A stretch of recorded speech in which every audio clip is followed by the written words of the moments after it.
Hi everyone. सो आज हम देखेंगे कि जो बीपीएससी के थ्रू एईडीओ का जो वैकेंसी आया है और उसके एग्ज़ाम की कह सकते हैं कि ऑफिशियल नोटिफिकेशन आ गया कि एग्ज़ाम आपका जनवरी के मंथ में होने वाला है। ओके, तो हम इसमें देख लेते हैं कि इसका सिलेबस क्या है। ठीक है, और सिलेबस के साथ साथ आपको कल से ही इसके क्लासेस स्टार्ट करवाया जाएगा और क्लासेस आपको बिल्कुल फ्री ऑफ कॉस्ट होगा।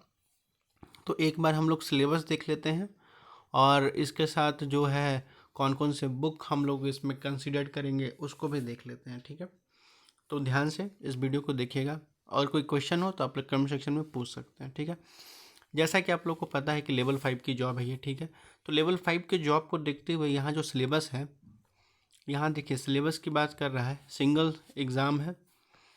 तो सिलेबस जो है पहले तो लैंग्वेज की बात कर रहा है। तो लैंग्वेज में देखो इंग्लिश और हिंदी है। ठीक है, इंग्लिश आपका जो है,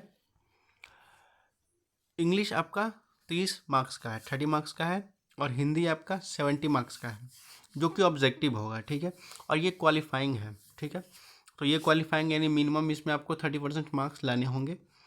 तो इसको हम लोग फॉलो तो करेंगे। तो पहले सबसे पहले हमारे लिए इम्पोर्टेंट है हमारा क्या, जीएस। तो जीएस में देखो हमारा जो ऑब्जेक्टिव है ये बिल्कुल 2 घंटे का 100 मार्क्स का क्वेश्चन है। ठीक है, और उसके बाद जनरल एप्टीट्यूड की बात कर रहा है, वो भी आपके 100 मार्क्स 2 घंटे का। ठीक है, तो हमारे इंपॉर्टेंट यही है। तब इसके सिलेबस को देख लो। तो सिलेबस पे हम जाएंगे तो सबसे पहले एक सेकेंड सिलेबस देख लेते हैं। अब देखो इसमें सिलेबस की हम बात करेंगे तो सिलेबस को थोड़ा देखो, ध्यान से देखा जाए सिलेबस को। हाँ, थोड़ा जूम कर लेते हैं। तो देखो बात करता है सिलेबस की। देखो सबसे पहले सिलेबस में पूछ रहा है आपका क्या, सम्मान विज्ञान यानी जनरल साइंस की बात कर रहा है। ठीक है, और उसके बाद क्या कर रहा है, राष्ट्रीय अंतर्राष्ट्रीय महत्व की समसामयिक घटना यानी कि करंट अफेयर की बात कर रहा है, नेशनल और इंटरनेशनल। भारत का इतिहास और बिहार का इतिहास के प्रमुख विशेषताएं, और जो आपका हिस्ट्री ऑफ इंडिया है और बिहार का जो हिस्ट्री है उसके बारे में कह रहा है।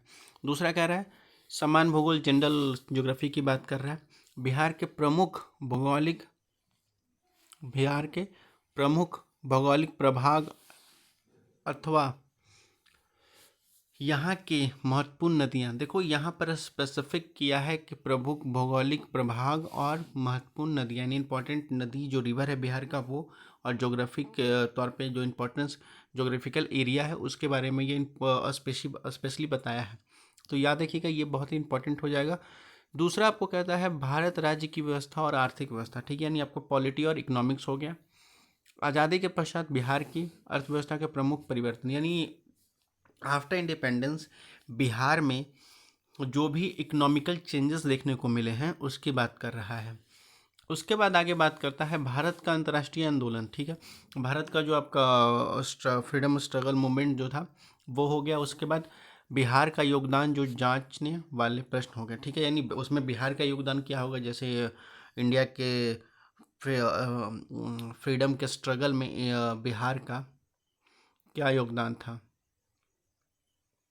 ये आपको इम्पॉर्टेंट हो जाएगा। तो देखो इसके लिए बेसिकली जो आपको फॉलो करना होगा, हम लोग जो यहाँ पर फॉलो करवाएंगे वो आपको लूसेंट पहले चलेंगे। ठीक है, लूसेंट को हम सिलेबस के अकॉर्डिंग चलेंगे। ठीक है, और लूसेंट में सबसे पहले जो हम स्टार्ट करने वाले हैं वो हमारे लिए इंपॉर्टेंट हो जाएगा मॉडर्न हिस्ट्री। मॉडर्न हिस्ट्री बहुत इंपॉर्टेंट है। हिस्ट्री में सबसे पहले मॉडर्न हिस्ट्री इंपॉर्टेंट है क्योंकि वहाँ से बहुत ज़्यादा क्वेश्चन आएंगे।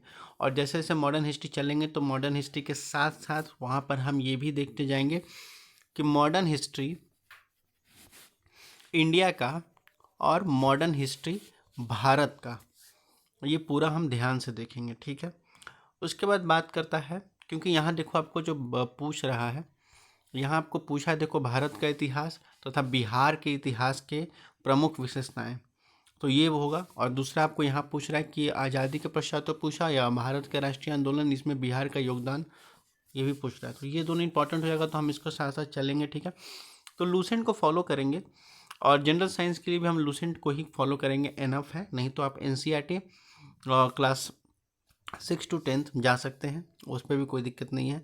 तो यहाँ तो हम लोग पहले लूसेंट फॉलो कराएंगे, अगर टाइम रहेगा तो क्लास एनसीईआरटी क्लास 6 to 10 को भी हम उसको फॉलो कर लेंगे। ठीक है, ज्योग्राफी के लिए भी सेम कहानी है आपको कि एनसीईआरटी फॉलो किया जाएगा, नहीं तो लूसेंट इज़ एनफ। इकोनॉमिक्स के लिए भी लूसेंट इज़ एनफ। पॉलिटी थोड़ा सा ये होगा कि लूसेंट से फॉलो कर लेंगे, और थोड़ा सा जो है जो कह सकते हैं लक्ष्मीकांत के जो इम्पोर्टेंट टॉपिक हो गया उसको कवर कर लेंगे, ठीक है। तो ये इम्पॉर्टेंट हो जाएगा आपके लिए। और दूसरी बात है आपका, यह जनरल एप्टीट्यूड की बात कर रहा है यहाँ पर। तो देखो यहाँ जो है बेसिकली कह सकते हैं कि यहाँ पर आपको बेसिक मैथ के बारे में बात होगी, ठीक है। डेसिमल है आपके, कह सकते डेसिमल के साथ साथ आपके प्रॉफिट एंड लॉस है, परसेंटेज है, तो ये सारे हैं, तो ये सारे को भी कवर किया जाएगा। लेकिन हमारे लिए सबसे पहले इंपॉर्टेंट होगा जनरल साइंस, ठीक है, क्योंकि ये हमारे लिए बहुत इंपॉर्टेंट हो जाएगा, तो इसको कवर किया जाएगा। और इसके साथ आपको पता होगा ये फ्री ऑफ कॉस्ट आपको क्लास दी जा रही है। अगर कोई और बुक आप लोग रिकमेंड कर सकते हैं, सजेशन दे सकते हैं, तो हम लोग उसको भी ध्यान रख के एक बार देखेंगे। अगर वो सही रहेगा तो हम उसको फॉलो करवाएंगे, ठीक है।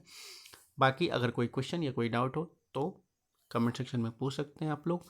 और भी क्लासेस कल से स्टार्ट होने वाली है, तो हिस्ट्री का पोर्शन होगा मैम कवर करेंगी, साइंस का पोर्शन मैं कवर करूँगा, ठीक है। बाकी पढ़ते लिखते रहिए, धन्यवाद।